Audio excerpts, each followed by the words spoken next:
We begin a new season of Lent, and the readings are so familiar. We know that the great traditions of Lent involve prayer and fasting and almsgiving, and we draw them from this gospel reading from Matthew each year. But there's something special about this. Sometimes there's a sense of knowing what to do and knowing what not to do.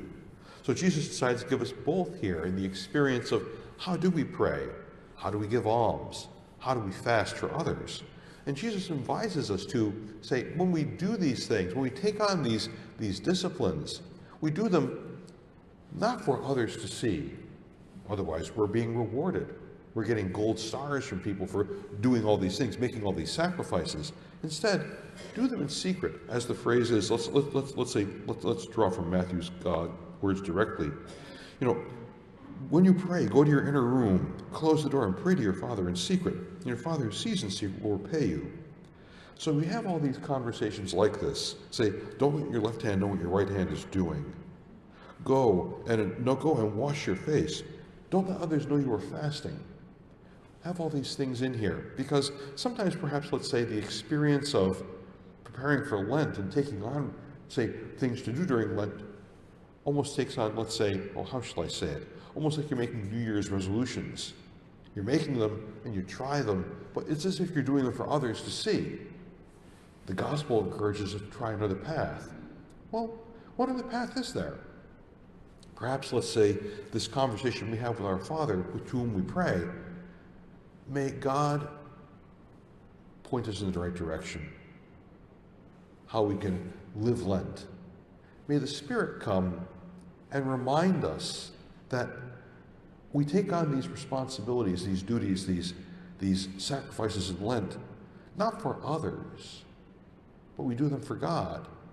With that in mind, perhaps the thing to do is looking at life in Lent through the prism of prayer and fasting and almsgiving. Might we do these things for others and consider how these opportunities for sacrificial discipline get us to think about, Lord, what is it that I need to do in my life that makes me more pleasing to you? Lord, what must I do in my life to show my love for my neighbor in a way that is more sincere? Lord, what must I do in my life to be someone who brings your word and your way to the world, to help advance the kingdom and to make this kingdom more one on earth that is like that in heaven? What's the experience we had, say, just in our psalm today? Be merciful, O Lord, for we have sinned. We got through that part, but the part to remember here is, create a pure heart in me, O Lord. Renew a steadfast spirit within me.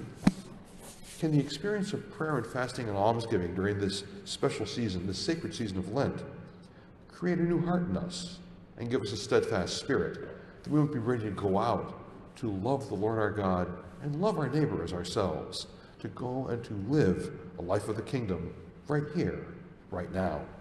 Lent is a way to prepare us for what is to come. We have Holy Week off on the horizon, and beyond that we have Easter.